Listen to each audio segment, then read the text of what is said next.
Hey, this is Doc Yates. I'm a naturopathic doctor, registered acupuncturist, and a kinesiologist, owner of the Yates Naturopathic Clinic, and the founder of the interactive health website, Able Health. And this is the Simply Health Podcast, a show for females where I work to simplify and demystify the secrets of achieving optimal health naturally, based on my own experience in working with thousands of female patients over the past 15 years of my clinical practice. Welcome to Simply Health.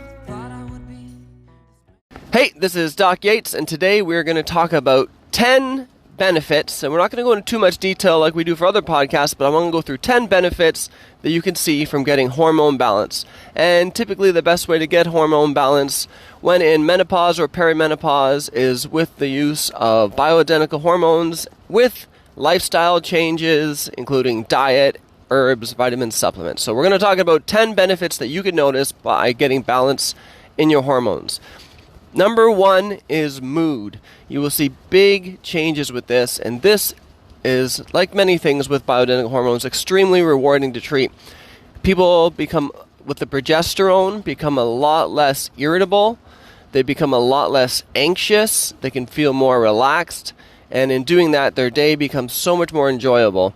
And the other thing is that for some people, they don't tend towards irritability, but they'll often kind of dropping towards more depression or sadness. When you get the estrogen balance, you can see improvements with this. Now keep in mind, this is not like a cure-all. If something major happened in your life, you will be still upset and sad about it, but it's those kind of more unexplained cases where, you know, if you're feeling sad because a commercial came on, or you're feeling anxious and you have no idea why since you've been in perimenopause, these are the types of benefits that you can see for your mood.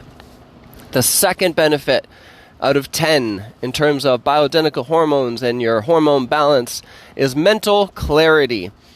We've talked about this in a previous episode already, and if you haven't heard it, we'll just go into it a little bit. But it's like the fog begins to lift. You start to feel like yourself again. Those situations that drive you crazy where you meet someone, you shake their hand, and by the time you've let go, you already forgot who you're talking about. You go into a room. You're in the room and you don't even know why you're in the room because you forgot why you even went in there in the first place. Mental clarity. Hormone balance plays a huge role with this, and that is something that you can notice a substantial improvement with hormone balance. The third thing is your skin, and you will see improvements in your skin tone and turgor. Turgor means like the elasticity of your skin. So this is something too that you definitely want to start early, because reversing major changes is harder, but slowing down the changes is much easier and works well. So using bioidentical hormones to improve your skin tone is very important. The fourth benefit that you will see, and again, we've touched on this in a previous episode, is your sleep. So when you have those issues where you're falling asleep, usually you can fall asleep, it's okay, but then all of a sudden you're asleep an hour or two and then you wake up and then you're stuck awake, or then at that point your sleep is up and down and restless the rest of the night. Progesterone and bioidentical hormones can play a huge role with this. Estrogen can play a role too, especially if you're in the point where your sleep disturbances are because you're feeling very hot or night sweats and you're waking up sweating, and it's that classic night where you wake up sweating, you're boiling hot, you throw the covers off, then you wake up freezing because you had a cold sweat, then you put the covers back on, then you wake up boiling and you throw the covers off. And I'm sure a lot of you are nodding your heads right now because you can relate to this. Bioidentical hormones can play a huge role for improving this too, so you can get deeper sleep with the progesterone and less hot flashes and sleep disturbances with the estrogen when you're using them in the right dose in balance, so working with a professional for that. The fifth benefit is dryness. So whether it's, like, again, skin dryness, a big thing is vaginal dryness. So it makes a big difference for that. You can use localized hormones. So usually that is like an E3 or an estriol, and you can use that in small vaginal suppository doses.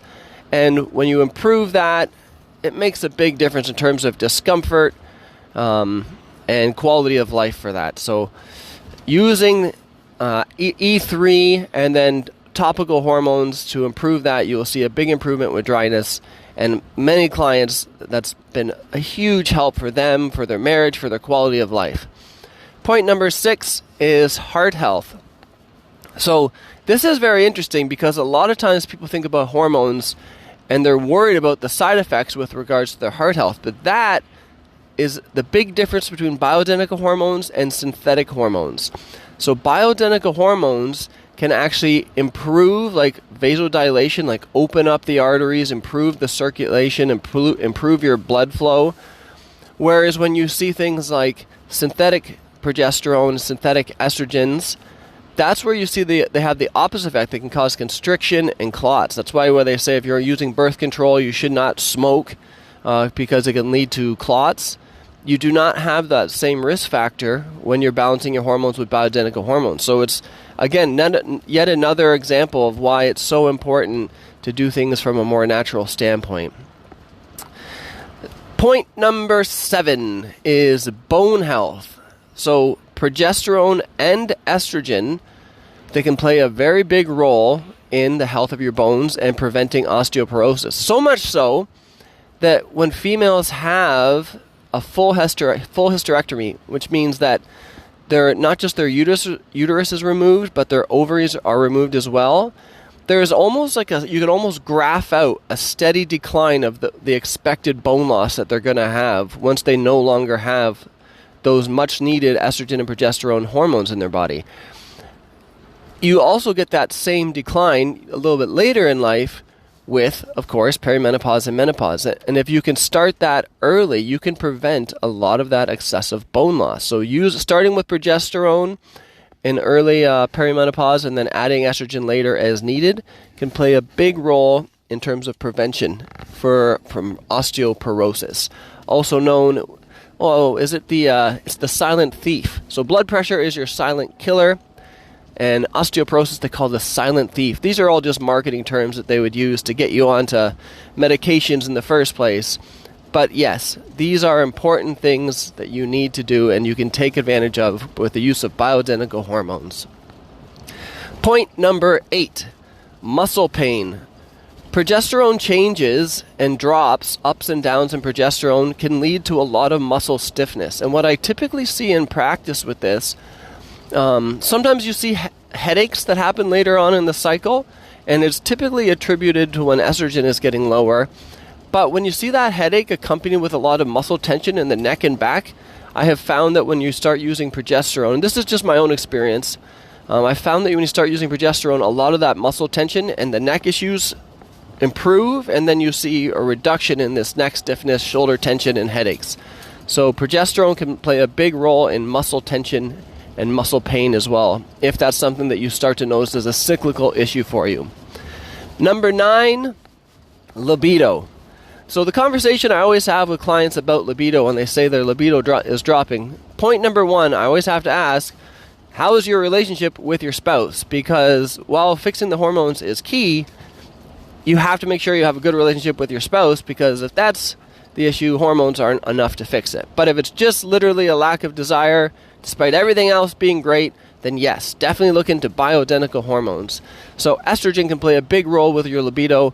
Progesterone can play a big role with your enjoyment, with sexual relationships.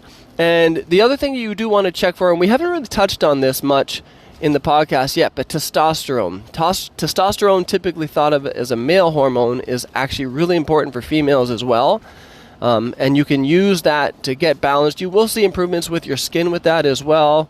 You can see some improvements with your mood and your libido. The big thing with testosterone and treatment for females is that less is more. I've seen a lot of cases where females went to doctors that were, I'm going to just say they weren't as experienced with it, and they often prescribed too high, and that led to negative side effects. It's deepening of the voice, facial hair, and that is really, really not wanted. The big thing I find is that if you can balance estrogen and progesterone, and then you can use some herbal formulas to work with the testosterone levels, I typically find that works best. Now I'm going a bit of a tangent about testosterone instead of focusing on the libido, but the thing is that progesterone is the precursor to testosterone. So typically if you can get the progesterone levels up, the body can produce the testosterone levels that it needs, rather than have to give it as well. Because if testosterone's low and progesterone's low, and you give progesterone and then you give testosterone, but then the body can all of a sudden start producing more testosterone on its own, because now it has progesterone, you could see how that could lead to an excess of testosterone. Taking us to point number 10 of the 10 benefits is hair. So you can notice a reduction in hair loss, often in menopause and perimenopause. A lot of females start complaining about dry hair, splitting hair, loss of hair, thinning hair. Hormones, and especially estrogen, can play a very big role with this. And this would be an example where it would be the opposite. Sometimes what happens in menopause is that as your estrogen decreases, sometimes you'll see an excess of testosterone.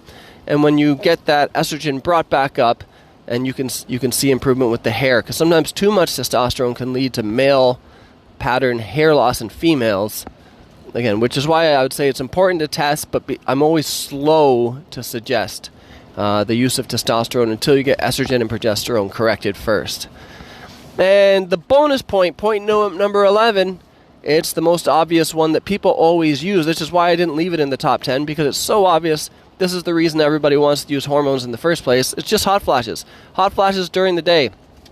Extremely annoying, very frustrating. You can always, that situation where you're in a meeting, everything's going great, you've got a proposal, everything's professional, and all of a sudden, for some reason, you're the one breaking out in sweats and turning red, and everyone is wondering what the heck is wrong with you. You know what I mean? Are they nervous? Are there something that they're not? Are they lying?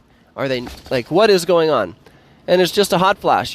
So the constant situation where you're the one out in a t-shirt, you got the air conditioning on and the window open in the middle of winter, hot flashes. So by using hormones and correcting your hormone balance, that's the number one thing that you will see improvement with, beyond the other 10 factors we talked about. So I hope this was helpful. A couple bit of a side rambles as usual. And if you have any questions, let me know. Now, these podcasts, the Simply Health podcast, this has been brought to you by Able Health. So Able Health is a website company that we're working on, and it's designed to give people health programs, diet programs, supplement programs, and eventually fitness, exercise, and rehab programs, all based on in-depth online assessments. So, and the purpose of Able Health is, one, to make clients be able to improve their health, and so that they can reach their goals and do the things that they want to do with natural healing methods. And the second one is then to enable. So once you've reached your goals and you've felt the benefits, to then share it so that you can help other people improve their health journey as well. So this is Doc Yates, signing off. Thanks for tuning in to Simply Health. If you want to learn more about health, check out Able Health. If you want to see some of the other projects that I've been working on in health, business, music, and life, please check out the links below.